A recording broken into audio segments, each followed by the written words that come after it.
Hi,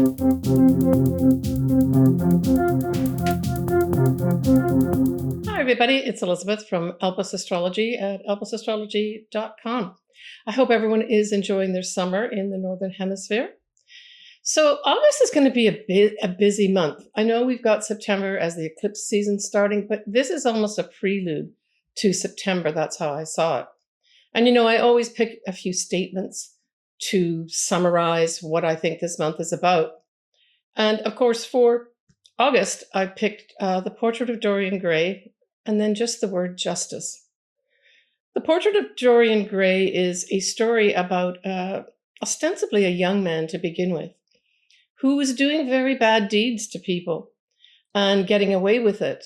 But there was a portrait in the attic that really showed how he became contorted and very ugly as a result of what he was doing. It's actually a very good story. And then justice just remains on its own. There's going to be a lot of justice in August, featuring a lot of laws, featuring various parts of the justice system as well. All right, let's start off with the full moon. That full moon is going to be at 17 Aquarius, 0 degrees on the 9th of August at 12:55 a.m. Pacific Daylight Time. We're going to be having some of the features that are going to be happening at this moon is going to be the fact that we have Venus is going to be widely conjuncting Jupiter in Cancer. That's going to put a nice soft focus on anything that's going to be jarring to some extent, but it'll also put a focus potentially on women and this nurturing role of Jupiter here as well. Now, we've got Mars that's going to be at 1 degree of Libra, will be trining Pluto, and that's a pretty positive thing. It's kind of like taking action to transform whatever you need to transform. But in particular, because Mars is in Libra, I'm thinking there may be an increase in diplomatic relations, but also an increase in transforming the law of some sort, or maybe transforming in a way where the laws were not applied, they now get applied by those in power that hold the laws. Now, that Mars is going to be featuring at this full moon. So we talked about a nice aspect of the trine to Pluto, but we also have Mars opposite Neptune as well as Saturn. So when we look at, first of all, Mars opposite Saturn, this can bring in more irritability. From a positive side, it can actually give you an ability to do really concentrate on things. But this whole idea of maybe having an opposition, like on an individual basis, it might be your boss has something to say to you that you don't necessarily want to act on, or that you feel doesn't apply to you for whatever reason. Now, when we look at Mars in Libra opposite Neptune in Aries, this can actually bring in infections, fevers, that sort of thing. And also, of course, deception. Mars opposite Neptune can bring deception in. I think a lot of these things are going to be playing out on the world stage collectively. But if you do have some of these degree points, so when we're talking about Mars, we're talking about 1 degree of Libra, and then both Saturn and Neptune are kind of 0-1 degree of Aries. We also have this at this time, Uranus is going to be in Gemini, and hey, that's going to be sextiling both Saturn and Neptune. Mars will be sextiling that Mercury, which is going to still be retrograde. And of course, Saturn and Neptune are in close conjunction to each other. Not exact, but the influence is there. The exact is going to be around the 17th of February next year. So we have this Saturn-Neptune sextiling Pluto. And to me, this is kind of a very significant outer planet configuration. And I think this represents the big reveal, pulling the curtain back. Some people may not be happy about that.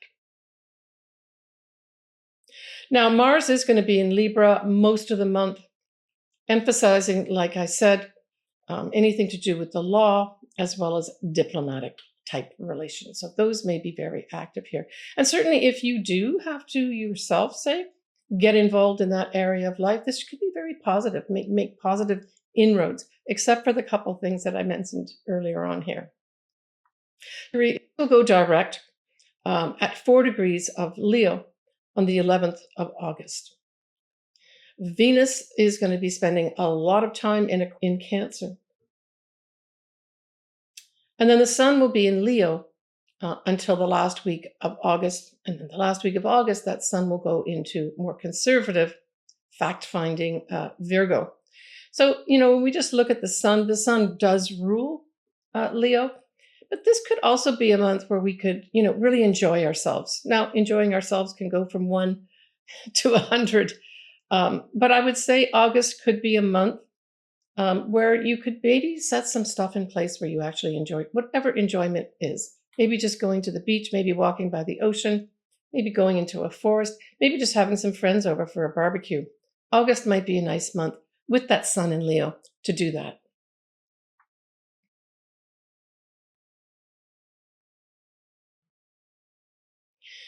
Yeah, so we have a lot of things happening in the press, but a big thing that's happening on the press right now and on YouTube and anything everywhere is this resurgence of the whole Epstein files. I'm not going to discuss them. There's so much on the internet right now that you can go and decide what you want to read or listen to. But the person that is still alive in this case, of course, is Gislaine Maxwell, who apparently aided this whole Epstein thing and was convicted. She's in jail right now. But it's really interesting because I decided just to look at her chart. If you don't want to listen to this part of my forecast or analysis, you can just skip through it. I'm not going to go into anything that she was doing. I'm just going to go into her chart, especially for not only the month of August, which may be very significant for her, but also September, the month of the eclipses. So what I did, I've got her charts here, but you'll see up here, on our screen here, her chart. And what I did was I actually did her progressed chart. She was born in December, latter days of December. And I did from December 2024 progressed chart, which actually carries on to December 2025. And so some of the things that really apply here, say for this particular month of August, is that she's got a few things happening. We talked about the full moon that I've just spoken about is at 17 degrees of Aquarius. Well, her south nodes are at 17, 18 degrees of Aquarius in her 10th house of reputation, social standing, career. What are you doing in your life? And that's about to change. This full moon is going to change that for her. And as conjunct her south node says she's going to be letting go of something. Now, when we look at the new moon, which I am going to discuss next, that new moon is at 0 degrees of Virgo in some minutes. Well, her Uranus, as you can see up here, is at 0 degrees of Virgo in her 4th house of home and family. So there's going to be a new start in some way for her, an unexpected new start as that new moon conjuncts her Uranus. And in the 4th house, it says a new moon with regards to where she lives. And a new moon also suggests her family will take on a new role, maybe in particular her mother, if she's, I don't know if she's still alive, but that could sort of happen here too. Yeah, and I looked at some of the other configurations for September. And as you can see here in the chart, her progressed Venus is at almost 15 degrees of Pisces. Well, where is that first eclipse in September? 15 degrees of Pisces. And it's a total full moon. That's on the 7th of September. I've done a whole video on the eclipses for this year. I put the link below here. I'll discuss it to some extent in my September video here too. But this falls in her 11th house. In addition to being friends and groups, And that type of influence in your world, it's also the house of hopes, dreams, and wishes. And with Venus, Venus likes to attract things in. So there could be some big change also around the 7th of September for her in this area of her life. I mean, the big thing for her is going to be next year, and that would be next August, where we have a total new moon eclipse at 20 degrees of Leo. Because that's going to conjunct her north nodes that are almost 19 degrees of Leo in her 4th house. So August next year could be significant for her in terms of a change of where she lives. The other thing I thought was interesting for this year is her progressed moon is at 25 degrees of Scorpio, right opposite Uranus, transiting Uranus in the 12th house. And so this says to me also, this birthday year, she could have some unexpected thing happen in that 12th house. The 12th house does rule prisons, as well as hospitals and hidden places and spirituality. But that Uranus, transiting Uranus, is going to be opposite her progressed moon in the 6th house. So there could be some big change that comes unexpectedly, perhaps to do with her being in prison. That's a very emotional, a deep emotional thing for her. That changes her daily habits. The 6th house is habits, right?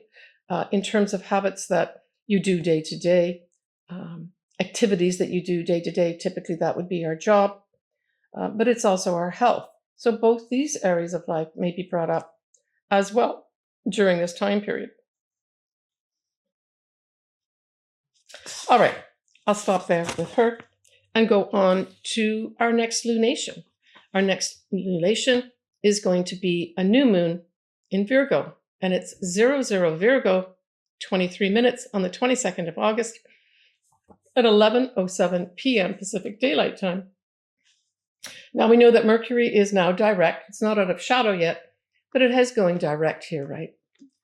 And as a reminder, it goes direct at 4 degrees of Leo. Now, Mercury at this time is going to be at the same degree that Venus retrograde in September 2023 went direct at. And so I thought that was interesting too, that there may be an activation, right? Because in September 2023, that Venus retrograde going direct was at 12 degrees of Leo. Yeah, and of course, we've also had a Mars retrograde that finished off a while back. So this whole area of Leo is being activated again. There could be some, if you do have something, say, around that 12-degree mark, there could be some important communication that either you receive or that you send out to other people with the influence of that Mercury on top of the degree point that Venus went direct at in 2023.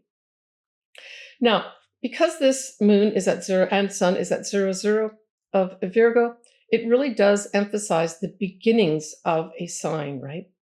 And it's a critical degree. It really says to me there's this big, big ushering in of newness, especially regarding important information. Could also have something to do with service of some sort. It could also have something to do with our health. But important information is going to come to light, is what I really got when I looked at this 00 placement of Virgo. Now, Mercury is the ruler of Virgo, and it will be conjuncting this point of this new moon of 0 degrees of Virgo on the 3rd of September. Note that 3rd of September as being an important time, I think, collectively, for whatever important information has to come in will be coming in. Just take the whole week of that 3rd of September. And certainly if you have something around these degree points, so we're talking really 0 degrees, 0, 1, maybe even 2 degrees of Virgo, and you're expecting some, maybe signing an important contract, waiting to hear about something, it may not be at this new moon on the 22nd of August exactly. It may be actually around the 3rd of September. Just a heads up on that. Venus is going to be squaring Chiron That's not good for our health. There could be some health crisis that comes up at this time. Nicely, though, we're going to have Jupiter trining the north nodes.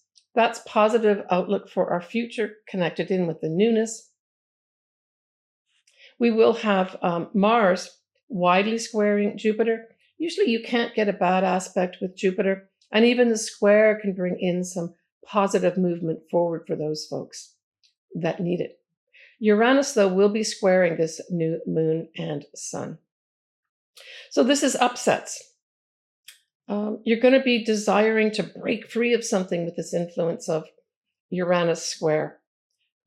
So even though this is a new moon, things like the Mars squaring Jupiter, Uranus squaring the new moon and sun can suggest that it's not all going to be straightforward. But hey, if you're looking to get free of something, that could happen with the square. It could work out positively for you, right?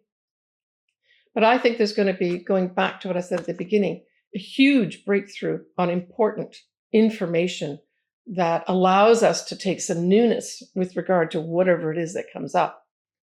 And with Mercury going direct, sextiling that Mars in Libra, it again points back to the legal rulings, also pertaining to this new moon in Virgo.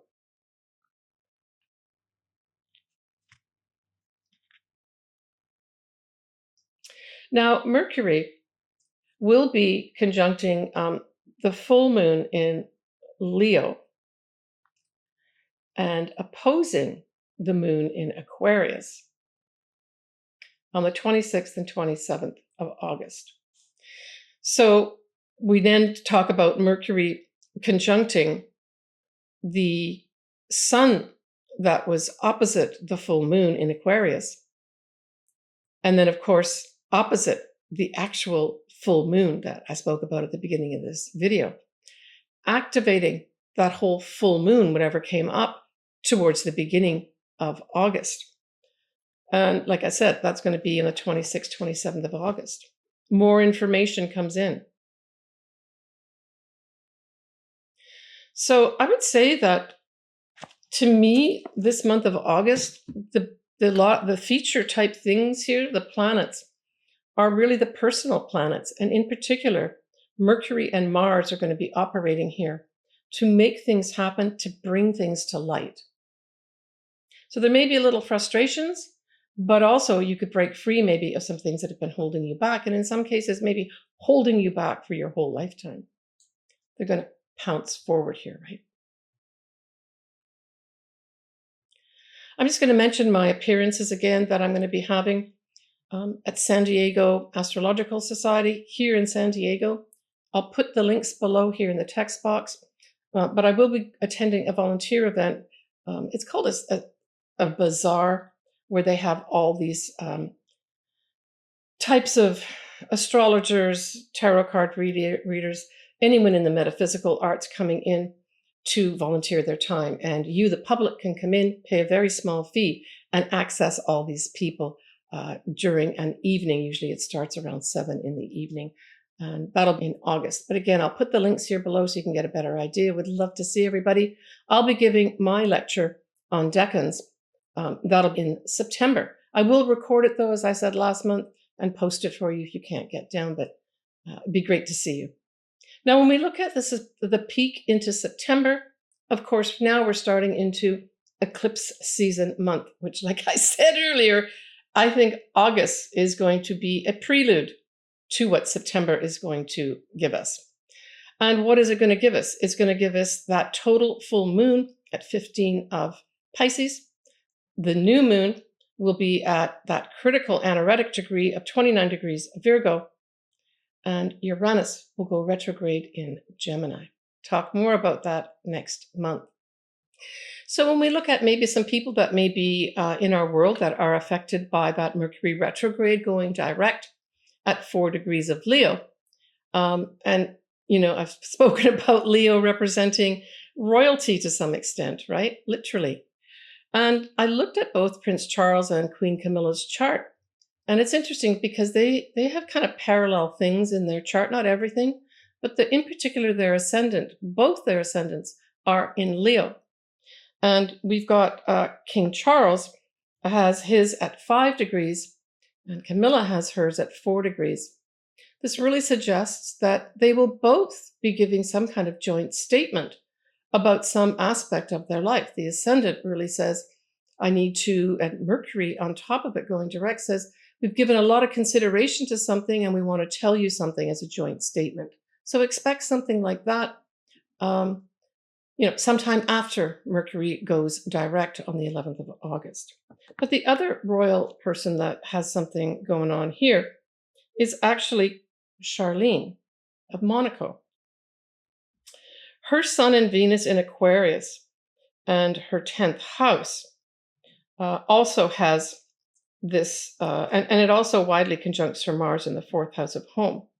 So this 4 degree of Leo opposes her Sun and Venus, but conjuncts her Mars. It suggests two things.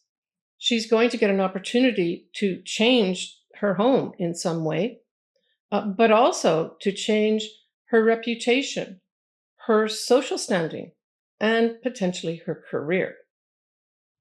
So I just thought that she may be making an announcement too. Well, good luck to all of them. So moving on to look at your individual sun sign and or ascendant, I suggest you look at your ascendant first to get the area of your life that may be affected, and then look at the sun just to get maybe some extra information. Observe what happens over the month of August, and then make adjustments as you feel is appropriate. But it's whatever resonates with you, right? So Leo, that full moon in Aquarius is going to fall in your 7th house, and it will be opposite to you. And so this puts more of an emphasis, like a big spotlight on your partnerships. So this could be business partnerships, this could be your marriage partner, or this could be clients. And honestly, Leo, it's a big full moon. It could be all three of those areas of your life, people in your life. And the 7th house is all others. So it's you sitting here and looking at all those other people. That's the dynamic we're talking about. But the activity is happening with the other people. You have to get involved with it because you're personally involved with either a marriage partnership or a business partnership and or clients. That's where your role comes in here. Yeah, so I would say that with the opposition, it may mean that you're going to have a give and take here with that area of your life. Let's just take a look at that a little more here. I mean, because it's a full moon, Leo, you know that the sun is actually in your 1st house, right? As it's in Leo, opposite of Aquarius. Yeah, I mean, the other thing that's going on at that involves you personally is that Pluto is in Aquarius at 2 degrees and Mercury in Leo is at 4 degrees. Yeah, and it is retrograde. So there could be some transformational information that comes in for you that causes you pause for thought because Mercury is retrograde. So that's the other thing, Leo, that pertains specifically, I would say, to you because you're a Leo. Yeah, pay attention to anything you're writing. Pay attention to any messages you receive, but more importantly, the messages you give out. Make sure that they are clear at that full moon, because with the Mercury retrograde, there could be a scrambling, a confusion, etc. And of course, typically we can always have things like computers not work right, that type of thing. You think you said something a certain way and they say, well, no, I heard it this way, or look, take a look at your message, what you said. All right, enough about the full moon. The Mercury going direct at 4 degrees is, of course, in Leo, so that features you again, and it's in your 1st house. So if there are any at the beginning of the month of August, scrambles of information, you don't seem to have things clear, or maybe even you're writing things and they're not clear, wait till the 11th of August to have a movement forward with regards to things clearing up, either in communications, in writing, in some kind of messaging of some sort. Yeah. I think this is specific more to you personally because it affects your first house, Leo. Um, I'm just giving you a heads up that I'm making this about the third week of July. If you are doing any kind of writing or important messaging or waiting for important messages, just be very careful to, double check all your work. And know that if you're waiting for something, an important communication, you may not receive it until after the 11th. And in fact, you may not receive it until early September time period when we have Mercury forming a nice aspect. I'll talk about that in September. All right. When we look at that new moon in Virgo, well, that's in your second house. So there's going to be some Leos that are literally starting a new job. And the new job may have something to do with collecting important information. It could have something to do with health. It could be some kind of service-oriented job that you end up doing, earning your money from. Yeah, it's a new start. You may also be one of those lucky Leos that is getting a promotion. And it's a new start with more money coming your way. It's also a new start with regards to maybe people valuing you as well. Maybe you get some kind of accolade coming your way where you say, wow, I didn't think I was valued so much. And this new moon brings that in for you. And they say, yeah, you've done some great work bringing important information and important facts our way. Writing that you've done is praised at this time. It could also mean, though, that maybe you will be doing some kind of writing with important facts around this new moon, which is on the 22nd of August. Now, we'll leave it at that. Take care of yourself, Leo.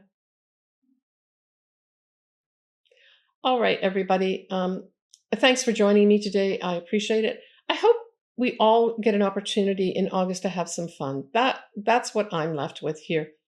And to maybe let things, not take things so personally and let things fall off our shoulders a bit and say, let's look for some situation here where I can enjoy myself in this month of August.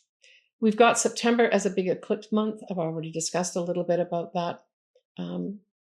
But I do have my video here below if you would like to listen to the actual eclipses I discuss in detail, and I go into your ascendants and sun signs too.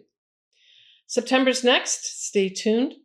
Take care of yourself. I'm always interested in doing your chart, and I always love to hear from you in the comments.